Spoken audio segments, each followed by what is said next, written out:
Comentario bíblico. El apóstol San Pablo a los Corintios 2. Título.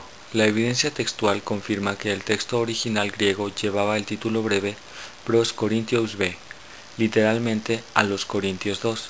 Este es el título de la epístola que aparece en los manuscritos más antiguos que existen, que datan aproximadamente del siglo III después de Cristo. El título más largo, segunda epístola del apóstol San Pablo a los Corintios, no aparece sino hasta mucho después. En cuanto a que esta es la segunda epístola enviada a los Corintios y al uso de la palabra segunda en el título, ver la sección 3, marco histórico. Es evidente que este título no formaba parte del documento original. Autor. Tanto la evidencia externa como la interna afirman concluyentemente la paternidad literaria paulina de la epístola. La evidencia externa se remonta hasta la generación que siguió inmediatamente a la de los apóstoles. Citas tomadas de esta epístola por muchos de los antiguos padres de la Iglesia y por escritores de la época, así como referencias a ella, proporcionan un abundante testimonio en cuanto a que es fidedigna. En su carta a los Corintios, C. 95 después de Cristo, unos 35 años después de la de Pablo, Clemente Romano se ocupa de las mismas condiciones que había en Corinto en los días de Pablo. Primera epístola de Clemente a los Corintios 16. Es indudable que la iglesia de Corinto no había experimentado un gran cambio, pues aún persistían muchos de los antiguos problemas. Policarpo, MC 155 después de Cristo, obispo de Esmirna, al escribir a los filipenses, cita 2 de Corintios 8:21, epístola 6. Ireneo, obispo de Lyon, en su tratado contra herejías 2, 180 después de Cristo, cita y comenta la descripción que hace Pablo de haber sido arrebatado al tercer cielo, 2 de Corintios 12, 2 al 4. Clemente de Alejandría, 200 después de Cristo, cita a 2 de Corintios no menos de 20 veces. Ver Estromata 1, Tertuliano de Cartago, 220 después de Cristo, el llamado padre de la teología latina, con frecuencia cita a 2 de Corintios, Escorpiace contra Marción sobre la resurrección de la carne. La evidencia interna señala inconfundiblemente a Pablo como su autor. El estilo es de Pablo. En la epístola se hacen muchas referencias a Pablo, a sus vicisitudes en Corinto y a su primera epístola a la iglesia de esa ciudad. Muchos eruditos bíblicos consideran que esta epístola presenta el cuadro más claro y más completo de la naturaleza de Pablo, de su personalidad y carácter. La espontaneidad histórica de las experiencias registradas en esta epístola no puede ser menos que genuina. Marco histórico. Pablo visitó por lo menos 3 veces a la iglesia de Corinto y le escribió 3 epístolas, quizá 4. La primera visita que hizo durante su segundo viaje misionero, alrededor del año 51 después de Cristo, duró 1 año y medio, Hechos 18:11. En ese tiempo fundó y organizó la iglesia y continuó relacionándose con ella de vez en cuando, mediante enviados suyos, 2 de Corintios 12:17. Su primer contacto escrito con ella se menciona en 1 de Corintios 5:9. Actualmente se considera que ese documento se perdió. Al final de su permanencia de más de 2 años en Éfeso, en su tercer viaje, escribió lo que ahora se conoce como la primera epístola a los Corintios, capítulo 16:8. Por lo general se acepta que quizá transcurrió un periodo de varias semanas entre la redacción de las 2 epístolas a los Corintios. La primera fue escrita en Éfeso, la segunda en Macedonia.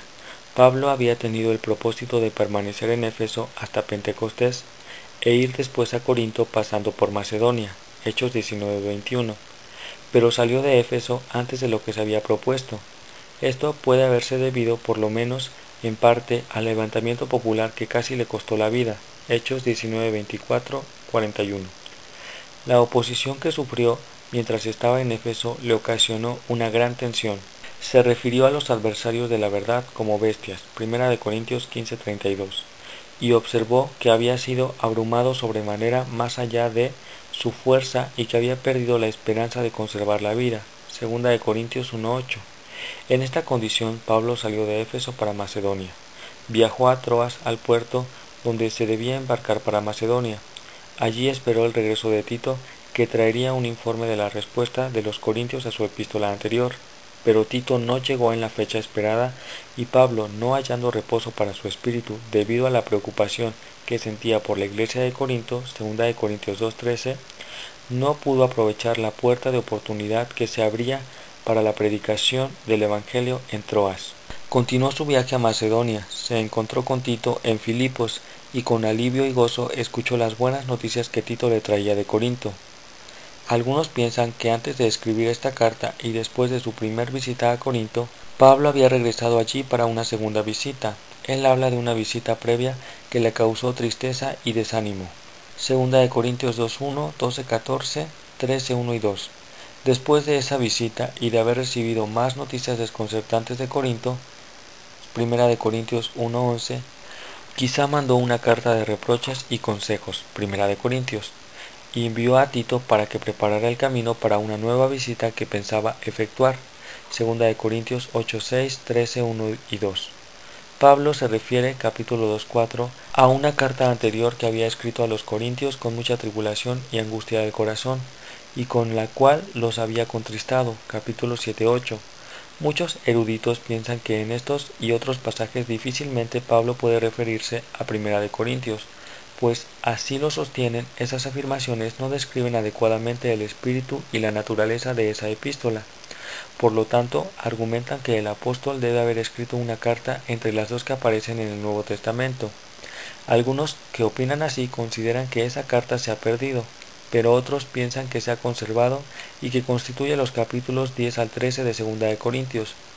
Se pueden presentar razones verosímiles tanto a favor como en contra de esta teoría, pero en ambos casos falta una prueba objetiva.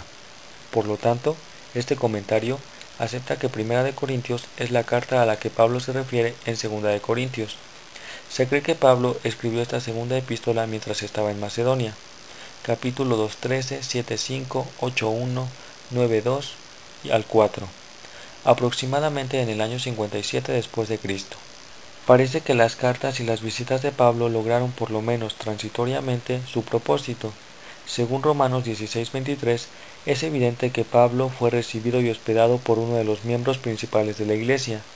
Se corrobora también el cambio producido en la Iglesia de Corinto, por el hecho de que en las epístolas a los Gálatas y a los Romanos, escritas mientras el apóstol estaba en Corinto, Pablo demuestra haber salido del estado de ansiedad y el afán por la iglesia corintia que afligía su alma en Troas. Segunda de Corintios 2:13, capítulo 7:6, 13:14. También se completó con éxito la colecta hecha en Corinto para los santos de Jerusalén. Romanos 15:26. Después de esta segunda epístola y de la siguiente visita de Pablo, solo aparecen referencias aisladas a la iglesia de Corinto.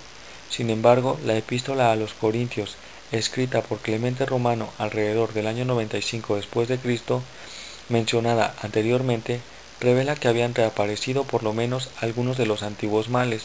Clemente alaba a la iglesia por su conducta ejemplar en muchos sentidos, pero también la reprende por sus luchas y su espíritu divisionista.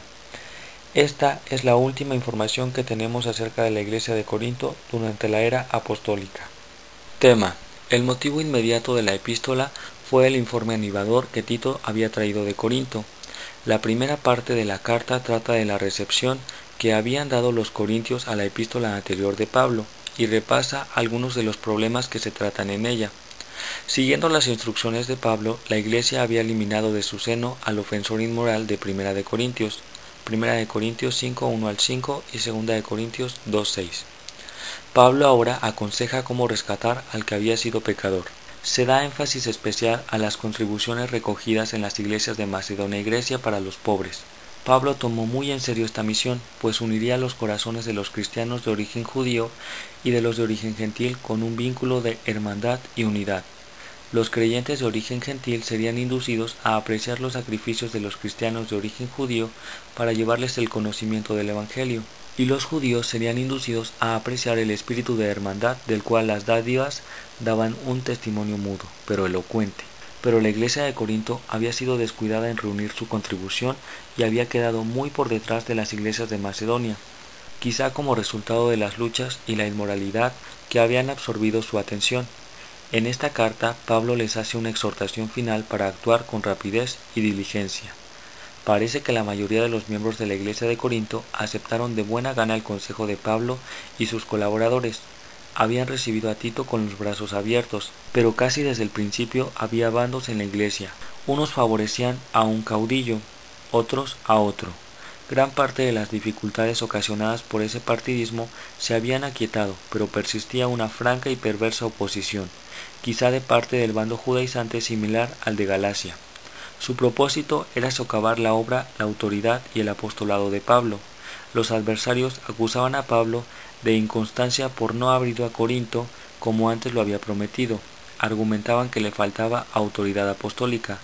Lo tildaban de cobarde por tratar de dirigir la iglesia desde lejos y por carta. Decían que eso demostraba que tenía temor de presentarse en persona. Los primeros 9 capítulos de 2 de Corintios se caracterizan por expresar gratitud y aprecio, los últimos 4 por una acentuada severidad y autodefensa. Se ha sugerido que los primeros capítulos estaban destinados para la mayoría, quienes habían aceptado el consejo y el reproche de Pablo, y los últimos a una minoría que persistía en oponerse a los esfuerzos del apóstol para restaurar en la iglesia un espíritu de armonía. Extensamente y de diversas maneras, Pablo intenta demostrar su autoridad y justificar la forma en que había actuado entre ellos. Para probar su apostolado recurre a sus visiones y revelaciones recibidas del Señor, a sus incomparables sufrimientos por el Señor Jesús y al sello evidente de aprobación divina por el éxito de sus labores. En las epístolas de Pablo a otras iglesias no tiene paralelo la severidad de sus palabras al dirigirse a la iglesia de Corinto acerca de ciertos falsos apóstoles, y quizá a una memoria de sus miembros que aún estaban bajo la influencia de ellos.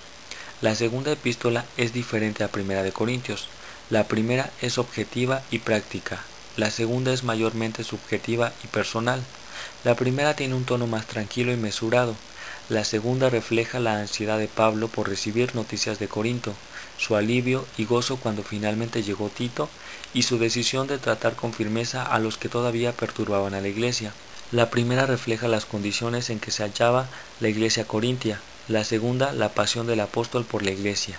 Y aunque el principal propósito de esta epístola no es doctrinal, como en el caso de Gálatas y Romanos, destaca importantes verdades doctrinales.